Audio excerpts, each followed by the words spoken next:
El tema que a continuación vamos a ver se llama antídotos y anticoagulantes. Los temas a tratar va a ser la evolución de la anticoagulación, mecanismos de acción de los anticoagulantes, antídotos específicos, tratamientos no específicos y las conclusiones. Dentro de la evolución de la anticoagulación, vemos cómo llevamos ya desde 1916 hasta la fecha, o sea que son más o menos ya 100 años o más que llevamos en el proceso de anticoagulación. Sigue siendo la heparina y la warfarina. Ustedes ven que arriba están las heparinas parenterales, abajo tenemos todo lo que es oral, y cómo desde el 1916 el descubrimiento de la heparina se dio y apenas el uso clínico se presentó en 1934. Desde el punto de vista o de la parte oral, el advenimiento fue con el descubrimiento del dicumarol y la warfarina. Sin embargo, el uso clínico apenas se presentó en 1954. Seguido en la parte parenteral, la heparina bajo peso molecular, lo mismo, vemos como en 1976 se hace como la adaptación de la molécula, pero apenas 10 años después empezamos a ver el uso clínico de esta molécula. Finalmente, dentro de la parte oral, vemos cómo los anticoagulantes directos orales empiezan su aparición desde 2008. Breve reseña de la heparina. Entonces tenemos como en 1916 John McLeod, que era un estudiante de medicina de segundo año en la Universidad Johns Hopkins, empieza a estudiar esta molécula y encuentra el heparán fosfatídico, que viene derivado de la palabra hepar, que significa hígado, porque esta primera molécula fue hallada o fue derivada del hígado canino. Él empezó su estudio y fue avalado o fue acompañado por James Howell. Sin embargo, James Howell en 1920 da esta molécula o pasa esta molécula a una farmacéutica de Baltimore en 1933. Esa farmacéutica, en vocería de Arthur Charles y David Scott de la Universidad de Toronto, empiezan todo el proceso de purificación inicialmente cuando McLeod y John Howell y James Howell empiezan el estudio, no lograron la purificación de más del 1 o el 2%. Entonces todo este trabajo se siguió en pos de purificar esa molécula. Finalmente, en 1933 se logra la purificación de la molécula y se hace de utilidad clínica. En 1960, en el Instituto de Francia, dan la despolarización de la heparina sódica y encuentran que con esta despolarización podían dar pie a la enoxaparina. Y su uso clínico apenas se da hasta 1985. Ya en 1993 fue aprobada por la FDA. De la warfarina, que es la parte oral pues, de la anticoagulación, tenemos que desde 1920 este veterinario trabajaba y estaba encargado de toda la parte pues, veterinaria en parte de los Estados Unidos, y allí simplemente como había una hambruna y había una crisis económica en ese momento, empezaron a importar desde Europa este trébol, que es el trébol dulce, es un falso trébol, y esto con la finalidad de aumentar la producción de estos, de reses pues, de vacunos para mayor productividad de leche. Sin embargo, lo que ellos observan y este veterinario observa es que se presentan muertes por complicaciones hemorrágicas en estos animales. Empieza a hacer su estudio basado en esto. Sin embargo, apenas en 1940, Carl Paul, en la Universidad de Wisconsin, empieza el tratamiento de esta molécula, aísla la cumarina y pueden empezar a ejercer el uso clínico. El nombre, pues inicialmente era dicumarol, finalmente la warfarina denota el nombre del instituto y de la cumarina.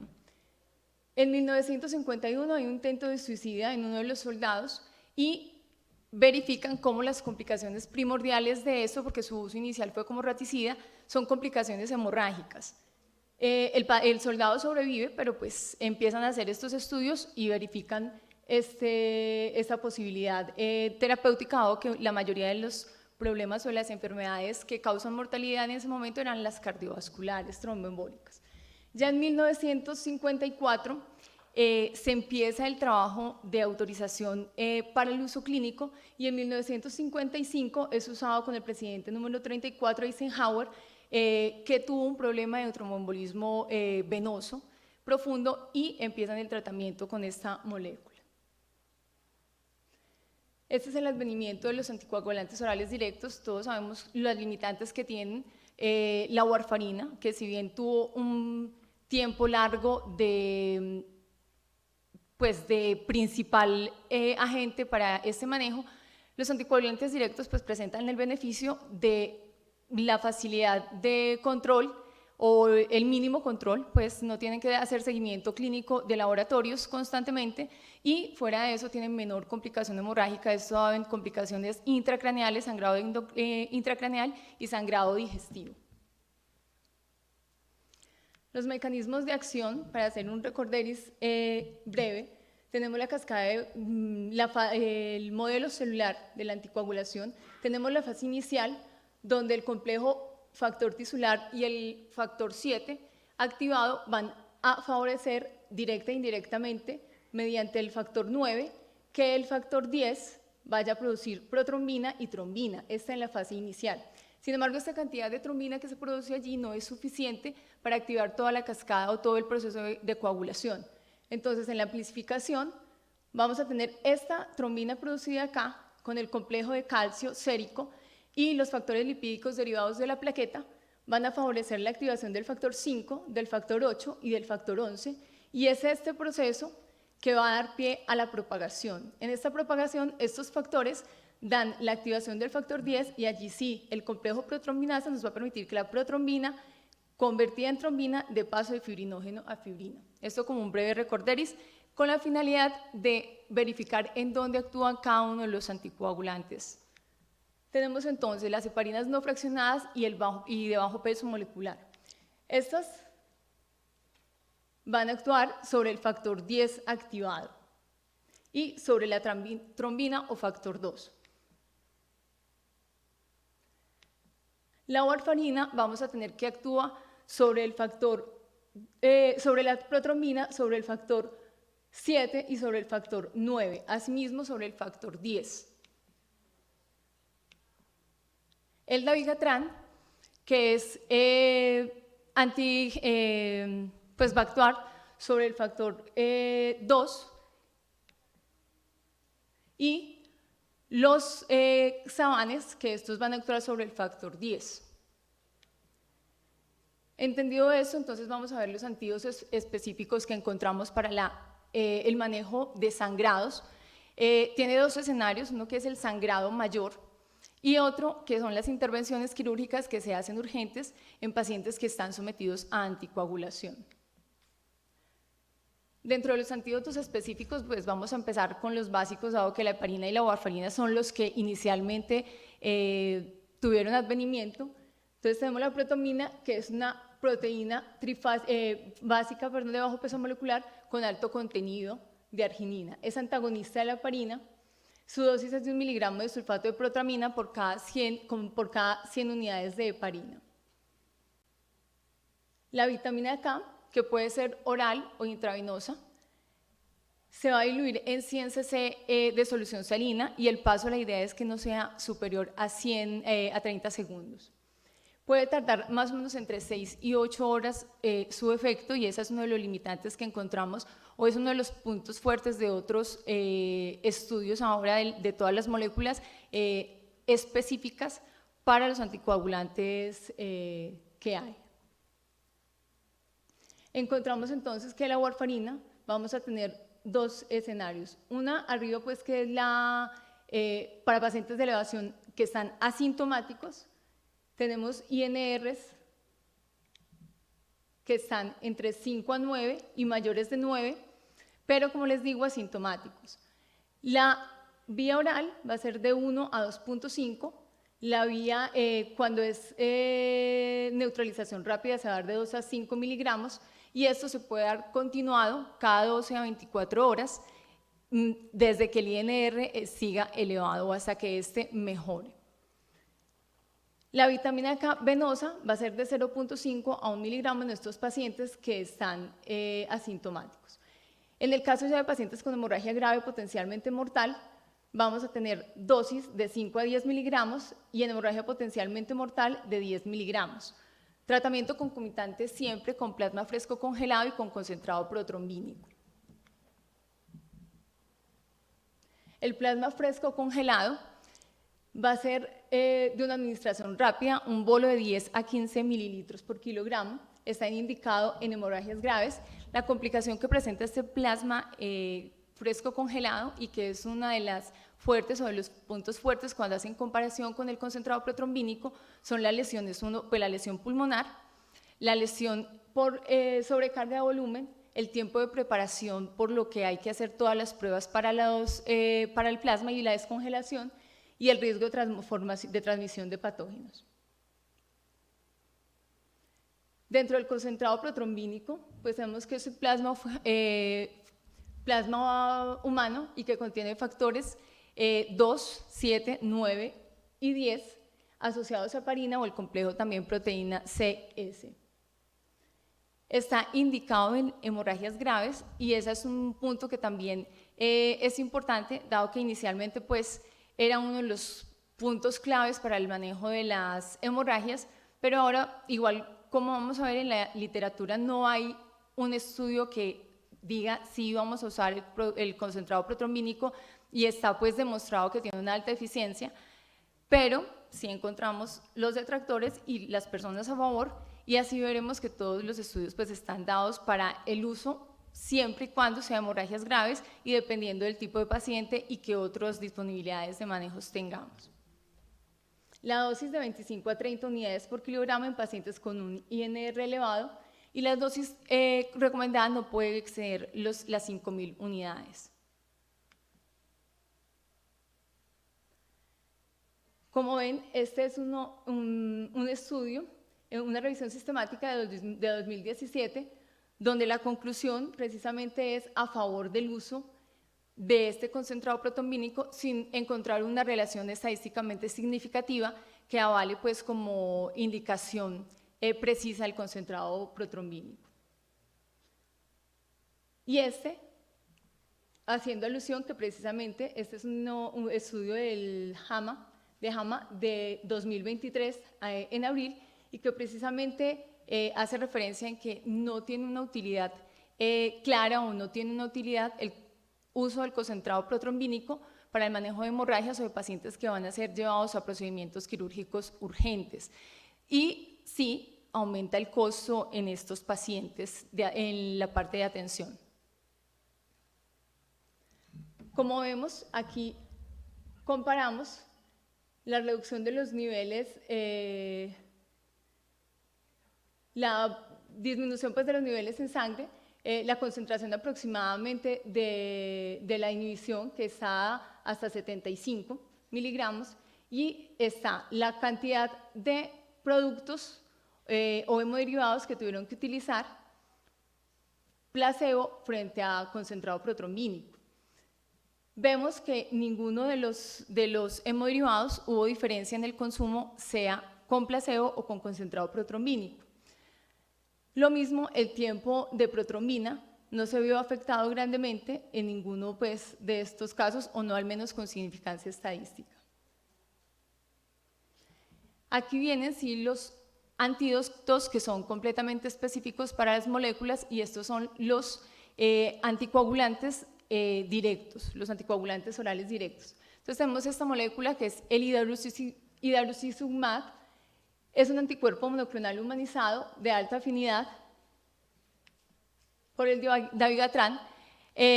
Los estudios, el primer estudio donde se demostró la utilidad es un estudio pequeño, tiene 90 pacientes, pero fue un estudio multicéntrico, donde estuvieron participando 35 centros. Como es una molécula de alto costo, pues obviamente la cantidad de pacientes fue reducida a 90 o fue pues de 90 pacientes, pero se demostró en la fase 2 que tenía una inhibición completa de la acción del dabigatran.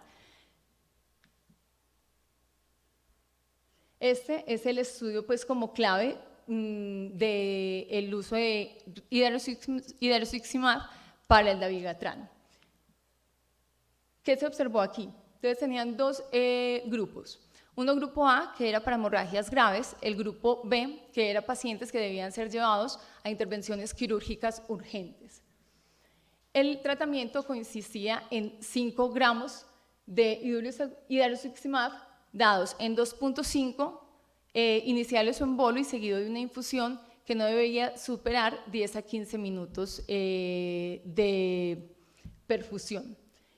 Lo que encontraron fue que revertía completamente la actividad del dabigatran frente al factor 2. La medición que hacían estaba con tiempo de coagulación de trombina y tiempo de coagulación de hecarina. Encontraron que había, como les digo, una reducción completamente de este efecto. El siguiente estudio, o el estudio reciente, que salió ahorita en 2023, y es una revisión sistemática, donde encuentran que el idarucizumab hace una búsqueda bibliográfica hasta el 8 de septiembre de 2022 y el 31 de agosto dieron los resultados. Pacientes que fueron prescritos con idarucizumab, las indicaciones, analizaron las indicaciones de prescripción, la idoneidad para la prescripción, la eficacia hemostática y la aparición de eventos adversos, estos siendo eventos trombóticos. Se excluyeron menores de 18 años o voluntarios sanos, y la selección de los estudios y la extracción de datos fue realizada por 2 revisores independientes. Lo que encontraron dentro de estos estudios, como ustedes ven, es una favorabilidad del idarucizumab y una reversión completa del manejo del dabigatran. Entonces se encuentran dentro de las hemorragias una reducción del 63%, procedimientos invasivos 30.5%, para permitir una trombolisis, un rango de 2%, intoxicación por dabigatran sin sangrado, rango de 3.6%, razones no especificadas, la eficacia hemostática se logró en el 77%, que es muy significativo o que es una de las cosas que hace que sea importante el uso del dabigatran en estos pacientes, y la hemostasia periprocedimiento fue normal en el 98%. Entonces el peso que tiene esta molécula es principalmente en esos pacientes que van a ser llevados a procedimientos quirúrgicos urgentes y que efectivamente tienen un tiempo de exposición menor de 8 horas al medicamento anticoagulante. La mortalidad para todas las causas fue del 13.6% y los eventos tromboembólicos del 2%. Este es como el factor en contra del uso de esta molécula, dado que pues, la mortalidad sigue siendo elevada para una molécula que es bastante costosa. El precio aproximado en Colombia, dado que es la única molécula que tenemos para estos anticoagulantes directos, es aproximadamente 10 millones de pesos por todo el tratamiento, frente a un concentrado protombínico que está alrededor de 4 millones, y la vitamina K pues, y la protamina que sí son favorables. El plasma, que está alrededor de 580.000 pesos el tratamiento completo con plasma. El andexaned alfa, que es el antídoto específico para los anticoagulantes que hacen efecto sobre el factor 10. Tenemos que es una proteína recombinante que ha demostrado revertir los niveles de inhibición de este factor. La dosis que se utiliza es dosis baja de 400 miligramos. Dosis baja de 400 miligramos a un ritmo objetivo de 30 miligramos por minuto, seguido de una perfusión de 4 miligramos por minuto durante 120 minutos, y la dosis alta de 800 miligramos a un ritmo objetivo de 30 miligramos por minuto, seguida también de una perfusión de 8 miligramos. Esta diferencia es la de arriba, la dosis baja, que es para el uso de apixaban, y la dosis alta, que fue probada con rivaroxaban y endoxaban. Este que es el estudio pues, inicial o el estudio fase 2 que se hace de este medicamento, y ustedes ven cómo aquí la actividad del factor 10A, tenemos el factor de 10A, tenemos en esta parte tenemos el apixaban, en esta parte tenemos el rivaroxaban, es anexa A, anexa R, así los encontramos. Este brazo tuvo 24 pacientes con apixaban y el de rivaroxaban fueron 27 pacientes los que fueron estudiados. Tenemos que aquí es dosis bolo frente al placebo y el efecto de reversión de ese factor 10A pues fue significativo con el solo bolo respecto al uso del placebo. Y aquí en bolo más infusión venosa, pues también tenemos que es significativo frente al placebo. En esta parte de acá el rivaroxaban, que este fue con 800 miligramos, también tenemos que tuvo un claro descenso frente bolo con perfusión respecto al placebo. Los resultados entre la actividad se redujo en un 94%, fueron 24 participantes. La concentración de apixaban libre se redujo en 9.4 nanogramos por mililitro frente a 1.9 nanogramos por mililitro en el grupo placebo. Y la generación de trombina se restableció completamente en el 100% versus el 11% que se restableció a los 2 y 5 minutos. Y de la anexa R, tenemos que la actividad del factor 10 en los pacientes que utilizaron rivaroxaban fue del 92%, y los que recibieron, 92% entre los que recibieron dosis bolo seguido de la infusión de la perfusión, frente a 18% entre los que recibieron placebo.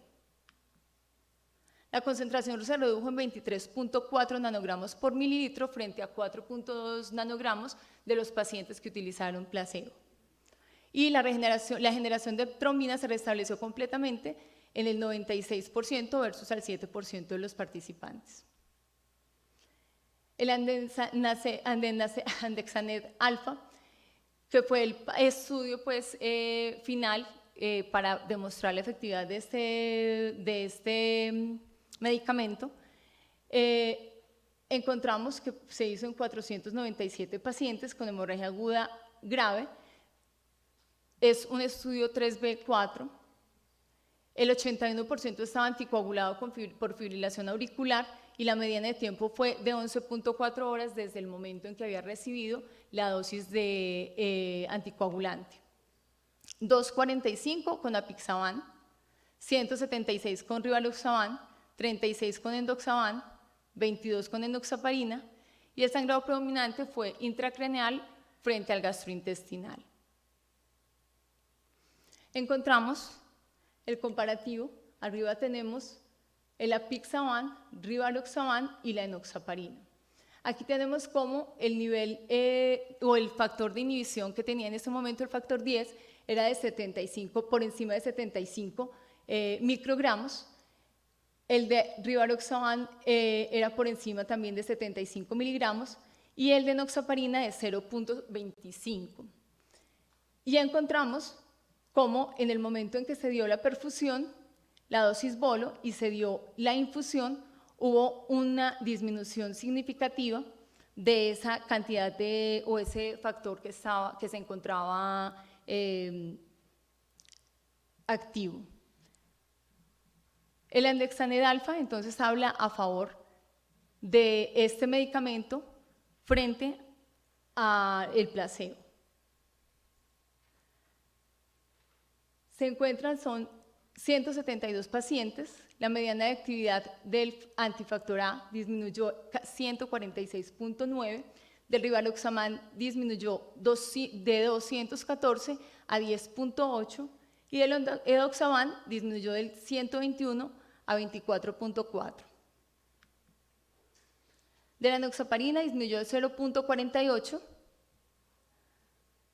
Se produjo una hemostasia excelente o buena en 274 de 342 pacientes eventuales. Esto da un 80% de efectividad de esta molécula. Y la población de seguridad fue evaluada por eventos trombóticos. Esta, que es una molécula que está en estudio, todavía es, pues, o está en estudio 2A, es una molécula que pretende ser el inhibidor universal o el antídoto específico universal para todos los anticoagulantes. Todavía no hay aprobación de FDA, solamente se hizo una aprobación como manejo rápido en pacientes que están con hemorragia grave o potencialmente fatal, pero no hay todavía una claridad para su uso. Encontramos, se dieron dosis diferentes de 20, 30, 60 y 120 miligramos de Elsiraparantag, y esto nos dio